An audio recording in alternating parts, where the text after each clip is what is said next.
ಪುಡಿಯಾದವು ಅಸಂಖ್ಯ ಸಾಮ್ರಾಜ್ಯಗಳು, ಹುಡಿಯಾದವು ರತ್ನ ಮಕುಟಗಳು, ಮಣ್ಣಾದವು ಭವ್ಯ ಮಹಲುಗಳು, ಆ ಕಾಲ ಭೈರವನ ಭೀಕರ ಪದಾಘಾತದೋ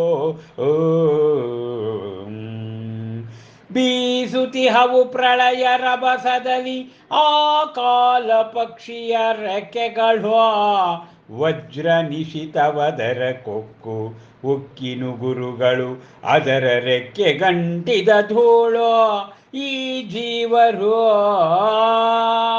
ನಿರ್ದಯಿ ಕಾಲ ರಕ್ಕಸವನು ಅಗಿದು ಜೀರ್ಣಿಸುವನು ಪ್ರಾಣಿ ಪಕ್ಷಿಗಳನ್ನು ನೊಣೆದು, ನುಂಗುವನು ನರಮಾನವರನು ಹುರಿದು ಮೊಕ್ಕುವನು ಕಡಲೆಯಂದದಿ ಜೀವರಾಶಿಯನು. ಆದರೂ ಹಿಂಗದವನ ಹಸಿವು ಆ ತಳವಿರದ ಪಾತಾಳದಂತಿರಲವನ ಒಡಲು. ಸೃಷ್ಟಿಸುವನ ಕಾಲನು ಮಾತೆಯಾಗಿಯೇ ಜೀವರನು ಸಲಹುವನು, ಒಡಿಯಲಿಟ್ಟು ಅವರನು ಕೊನೆಗೆ ನಾಶಗೈವನೆಲ್ಲರನು. ಎಲ್ಲವನು ತುಳಿದು ಹಾಕುವಂತೆ ಮಕ್ಕಳು ಮರುಳುಗೂಡನು, ಕೇಳದರಾಕ್ರಾನಂದವೋ ಆ ಕಾಲವೆಂಬುವಗೆ. ಹುಟ್ಟು ಕಿವುಡನಾಗಿರಲವನು, ಅಂತೆಯೇ ಕಾಣದರದಾರ ಸಂಕಷ್ಟವು ಅವಗೆ, ಹುಟ್ಟು ಕುರುಡನಾಗಿರಲವನು. ಅಬ್ಬಬ್ಬಾ! ದೀಕ್ಷಾ ಕಲ್ಯಾಣ ಸಂಪುಟದಲ್ಲಿ ಡಾಕ್ಟರ್ ಲತಾ ರಾಜಶೇಖರ್ ಅವರು ಬಹಳ ಮನೋಜ್ಞವಾಗಿ 13ನೇ ಸೋಪಾನದಲ್ಲಿ ಹೀಗೆ ಹೇಳ್ತಾ ಇದ್ದಾರೆ ನೋಡಿ. ಕಾಲ ಎಂಬುವನು ಹುಟ್ಟು ಕಿವುಡ, ಅವನಿಗೇನು ಸಂಕಷ್ಟ, ಅವನು ಹುಟ್ಟು ಕುರುಡ. ಅವನು ಈ ಕಾಲಲಬ್ಧಿಯೊಳಗೆ ಎಲ್ಲರೂ ಕೂಡ ಸಿಗಾಕೊಳ್ಬೇಕು ಎನ್ನುವುದನ್ನು ಹೀಗೆ ವಿವರಿಸ್ತಾ ಇದ್ದಾರೆ ನೋಡಿ. ಈ ಒಂದು ಕಾಲಘಟ್ಟಗಳಲ್ಲಿ ಅಸಂಖ್ಯಾತ ಸಾಮ್ರಾಜ್ಯಗಳೆಲ್ಲ ಪುಡಿಯಾದವು, ರತ್ನ ಮುಕುಟಗಳೆಲ್ಲ ಮಣ್ಣಾದವು, ಭವ್ಯ ಮಹಲುಗಳೆಲ್ಲವೂ ಕೂಡ ಮಣ್ಣಾದವು, ರತ್ನ ಮುಕುಟಗಳೆಲ್ಲವೂ ಕೂಡ ಪುಡಿಯಾದವು. ಅಸಂಖ್ಯ ಸಾಮ್ರಾಜ್ಯಗಳು ಪುಡಿಗಟ್ಟಿ ಹೋದವು.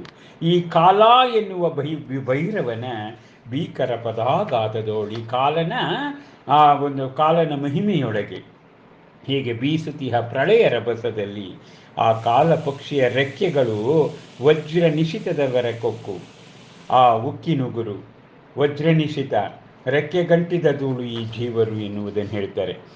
ನಿರ್ದಯಿ ಕಾಲ ರಕ್ಕಸನವನ್ನು ಅಗಿದು ಜೀರ್ಣಿಸುವನು, ಪ್ರಾಣಿ ಪಕ್ಷಿಗಳನ್ನು ನೆನೆದು ನುಂಗ್ತಾ ಇದ್ದಾನೆ, ನರಮಾನವನನ್ನು ಹುರಿದು ಮುಕ್ತಾ ಇದ್ದಾನೆ ಕಡಲೆಯಂದದಿ ಜೀವರಾಶಿಯನು.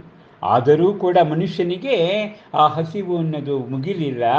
ಹಸಿವು ಅನ್ನೋದು ತಳವಿರದ ಪಾತಾಳ. ಪಾತಾಳ ಅಂದರೆ ಏನು ಹೇಳ್ತೀವಿ ನಾವು, ಅತಳ ಸುತಳ ರಸಾತಳ ತಳಾತಳ ಮಹಾತಳ ಪಾತಾಳ ಅಂತ, ಇಷ್ಟು ಆಳ ಇದೆ ಅಂತ. ಆದರೆ ಮನುಷ್ಯನಿಗೆ ತಳವಿರದ ಪಾತಾಳ ಅವನ ಹಸಿವು ಅನ್ನೋದು ಹೇಳ್ತೀವಿ. ಅವನ ದೇಹದ ಒಂದು ಹಸಿವಿನ ಒಡಲು, ಆ ಹಸಿವಿನ ಪಾತಾಳ ಅದು ಮುಗಿಯದೇ ಇಲ್ಲ. ಹೀಗೆ ಆ ಕಾಲ ಅವನು ಒಮ್ಮೊಮ್ಮೆ ಮಾತೆಯಾಗಿ ಜೀವವನ್ನು ಸಲ್ಲಿಸ್ತಾನೆ, ಒಡಿಯಲಿಟ್ಟು ಕೊನೆಗೆ ಅವರನ್ನೆಲ್ಲವನ್ನು ಕೂಡ ನಾಶ ಮಾಡ್ತಾನೆ ಕಾಲ ಅನ್ನೋದು. ಆದ್ದರಿಂದ ಎಲ್ಲವನ್ನು ತುಳಿದು ಹಾಕುವಂತೆ ಮಕ್ಕಳು ಮರಳುಗೂಡು ಕಟ್ತಾರೆ, ಆ ಮರಳುಗೂಡು ಹಾಗೇ ಬಿದ್ದೋಗ್ಬಿಡುತ್ತೆ.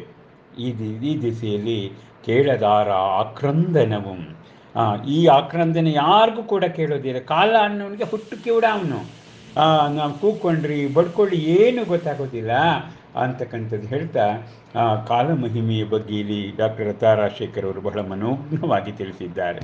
ನಮಸ್ಕಾರ.